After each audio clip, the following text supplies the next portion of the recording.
This video is going to be your first introduction to the endocrine system. So I'm going to cover some basics of it, some structure stuff, some hormone stuff, so that you are set up to be able to understand the system as we continue through it over the next couple of weeks. The first thing that I would say about the endocrine system is its function, what it actually does in the body, is very similar to that of the nervous system in that it coordinates and it regulates all body activities. So that may cause you to question why we need both of these systems, and here's why. The nervous system can have really rapid effects, and the reason for that is all the nervous system has to do is send an electrical signal that basically travels at the speed of light down a neuron and release hormone onto an organ to cause its effects, to be able to regulate things that are going on in the body. So the nervous system is really, really rapid with its effects. However, you guys know at this point that once a neurotransmitter has been released and once it's had its effect, it's either broken down or it goes through reuptake. And either way, it's taken out of the synapse, and once it's out of the synapse, it's no longer able to have its effects on the cell that it was targeting. So the effects of the nervous system are really, really quick, but they are also short-lived.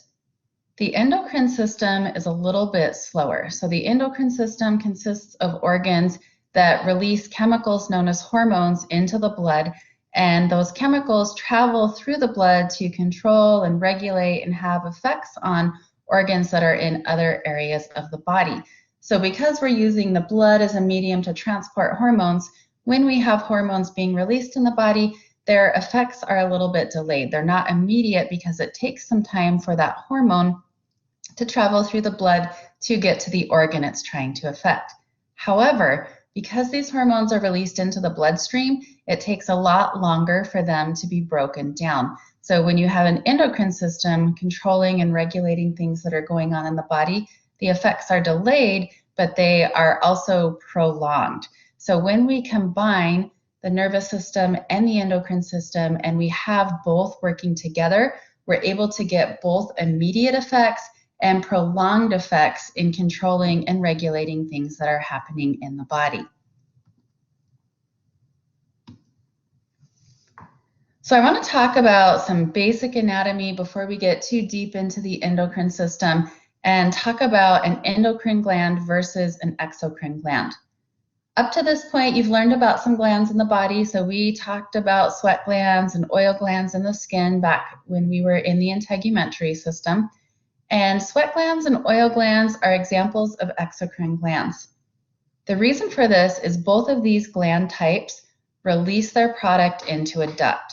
So if you look at this diagram that we have here of the skin, you'll notice there is a little sweat gland sitting down there in the skin, and there is a duct that comes off of it, and the sweat gland produces the sweat, it releases it into the duct, and the duct is going to transport that sweat to where the body needs it, which is on the surface of the skin. With endocrine organs, it's a little bit different. So here's the thyroid gland here. It's a butterfly-shaped endocrine organ that sits in your neck and produces some hormones, and it's an endocrine gland because it doesn't have a duct. So if you look at its structure, there's no tube, there's no duct that's coming off of it anywhere into which it can release its hormone.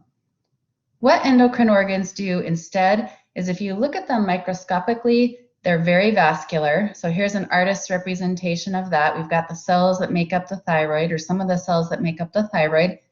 And you'll notice we've got this extensive network of blood vessels that are running through them. So all of these thyroid gland cells have to do, and this is true for all endocrine organs, is release the product outside of the cell. It diffuses into the bloodstream, and then the bloodstream is able to transport that chemical, that hormone, to all the tissues of the body. This is really actually maybe a superior way to do things, because if you think about the blood, it is in very close contact with all of the living cells of the body. So an endocrine organ has an opportunity to get its product to effectively every cell in the body by using the blood as a transport medium, whereas an exocrine gland can only release its product to a very specific place because it's releasing the product through a duct. So that's the difference between endocrine glands and exocrine glands. And the endocrine system consists of endocrine organs. So these organs in the body that are producing hormones and releasing them directly into the blood as opposed to into a duct system. Another kind of basic thing that I want to get out of the way as we're first learning about this particular system is I want to talk somewhat about the chemistry of hormones. Some textbooks that you'll read will get into this and make it really complicated. I want to make it really simple because simple is all we need for understanding what we need to understand in this class about the chemistry of hormones. Almost all of the hormones in the body, or I really should say all of the hormones in the body, fall into one of two classifications chemically. So we have, first of all, steroid hormones, and this is the minority of hormones. And the steroid hormones include the sex hormones. So this is estrogen and progesterone in females, testosterone in males, and two other hormones. Aldosterone is a steroid hormone, and cortisol is a steroid hormone. The reason that they are referred to as steroid hormones is because they are fats based on their chemical structure. So if you look over here, up here in the top corner of this diagram, we've got an artist's representation of the chemical structure of cortisol. So cortisol, again, is one of those steroid hormones. All of our steroid hormones have this four-ring structure to them, and the reason for that is they are all synthesized from cholesterol. So they are basically products of cholesterol. They look very similar to cholesterol chemically because of that. The other thing that you should know about these steroid hormones is because they are fats, they are not water soluble. So they do not get into the blood, which is mostly water, and diffuse in there nicely and be transported along in the blood. And we'll talk about that later, how they accommodate for that. All of the other hormone categories, at least chemically speaking, I like to classify as just non-steroid. So if you look over here at this diagram, we've got an artist's representation of some other hormone types that would fall in the non-steroid categories. Parathyroid hormone is a protein. Oxytocin down here is a polypeptide chain. This is prostaglandin, another hormone. You can see it's made up largely of a hydrocarbon chain. So all of these other chemical structures that aren't based off of cholesterol, I like to just refer to as non-steroid hormones. They are water soluble, so they get into the blood, they like to be in a watery environment, they're transported through the blood nicely because blood is mostly water and they're perfectly comfortable in a watery environment. So again, those are our non-steroid hormones, which is everything besides the sex hormones, aldosterone and cortisol.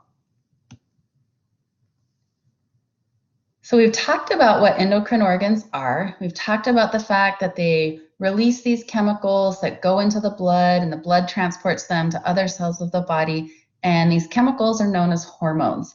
And these hormones have effects when they get to other cells in the body that have receptors for them.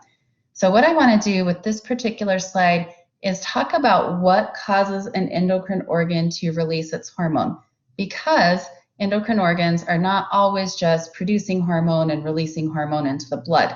There has to be a stimulus that causes them to go about releasing hormone. So there are three different types of stimuli that will cause endocrine glands to release hormones. Some endocrine organs respond to one of these stimuli types. Others respond to other stimuli types. The first is what's known as humoral stimuli, and I'm going to give you kind of a mouthful definition of what humoral stimuli is, and then I'll give you a couple of examples that maybe actually you're already familiar with. So humoral stimuli occurs when an alteration in the concentration of a specific substance in body fluids causes hormone release. So here's what this is saying basically in real terms, using an example that you may already be familiar with. When we have an increase in sugar in the blood, when blood glucose levels increase, this causes insulin to be released, and insulin is released through humoral stimuli. So here's how. An alteration in the concentration of a specific substance, the specific substance that we're talking about is glucose in body fluids, the body fluid is blood, causes hormone release. and the hormone is insulin. So that's a good example of humoral stimuli there that you may already be familiar with. We also looked at an example of humoral stimuli back when we were looking at the skeletal system and looking at blood calcium regulation. You may remember when we were in that section that we learned about a couple of hormones, calcitonin and parathyroid hormone, and that parathyroid hormone is released by the parathyroid gland when blood calcium levels become too low. So in that case, the specific substance is calcium. Its concentration has decreased in the blood, which is a body fluid, and that caused parathyroid hormone to be released. So those are two examples of hormones that are released by humoral stimuli. Another type of stimuli that we'll see that some endocrine organs respond to is what's known as neural stimuli. And in this case, it's actually nerve fibers that are stimulating the organ and causing it to release its hormone. So the adrenal glands are a good example of this. You've all probably been in a situation that scared you. Maybe you almost got in a car wreck or something else happened, and you know how you get kind of that pounding in your heart because you've got an adrenaline release, right? The way that this happens is when some type of emergency occurs in your life, the brain is going to send signals through neurons down to the adrenal glands, telling the adrenal glands it's time to release adrenaline. So adrenaline through the adrenal glands is a good example of a hormone that's released through neural stimuli. The last type of stimuli is actually the most common. So most endocrine organs respond to hormonal stimuli and release their hormones when they get that hormonal stimuli. And this basically occurs when one hormone released by a different endocrine gland travels to another endocrine gland and tells it to release its hormone. So again, this is the most common type of stimuli that leads to hormone release. In our next folder that we get to on the endocrine system, we're going to look at a lot of this because the hypothalamus and the pituitary work a lot through this hormonal stimuli. So once hormones are released, you guys know we've talked about they get into the blood and then the blood transports them to the cells of the body, and certain cells in the body are considered to be target cells for that hormone because they have a receptor for the hormone. All other cells are exposed to the hormone when it's in the blood, but if they don't have a receptor on their surface for that specific hormone, they don't respond to the hormone. What I want to do now is talk about how these hormones get from the endocrine organ where they're released to the target organ where they have their effects. And there's a couple of different ways that this can happen. So both water-soluble hormones, that's our non-steroidal hormones, and lipid-soluble hormones, those are our steroid hormones, are released from endocrine organs and make their way into the bloodstream. Our non-steroidal hormones, remember, are water-soluble, and the blood's mostly water. So those non-steroidal hormones are perfectly happy, just dissolved in the blood, floating along. They like being in that watery environment until they get to a cell that has a receptor for them, and then they bind to that cell. Lipid-soluble hormones, so that's our steroid hormones that are based off of cholesterol, do not like watery environments. So they're not water-soluble. They don't just diffuse into the bloodstream and happily be transported along in the bloodstream. Instead, what happens with these fat-soluble hormones or these steroid hormones is they get into the blood and they have to actually bind to proteins in the plasma to make them soluble so that they can be transported in the blood and reach their target organs. So here's our last slide, kind of basics to the endocrine system, where I want to talk just a little bit more about the target cells for a particular hormone. I mentioned with our last slide that cells are exposed to hormones in the blood because all cells, at least living cells in the body, have a close contact relationship with the blood. However, only certain cells in the body have receptors for a particular hormone and are thus able to respond to the hormone. And when we're talking about a cell that does have receptors for a particular hormone, we refer to that as a target cell. If you look at this picture that I've drawn over here, here's my representation of a cell, and I'm saying that each one of these little purple things on the outside of it is a receptor for insulin. So this would be a cell that's a target cell for insulin because it has receptors for insulin on its outside surface. One of the things that you should know about receptors for hormones is they can downregulate, meaning that they can decrease their numbers on the outside of a cell that they're found on, or they can upregulate, meaning that they can increase their numbers on the outside of a cell that they're found on. Receptors will downregulate when they are exposed to chronically high levels of the hormone that they bind. They will upregulate when they're exposed to chronically low levels of the hormone they bind. And this, believe it or not, is really what's responsible for the type 2 diabetes mellitus problem that we have in our country right now. And here's why. So type 2 diabetes mellitus is the adult onset diabetes. It is almost always linked to dietary and lifestyle factors. And this is the reason why.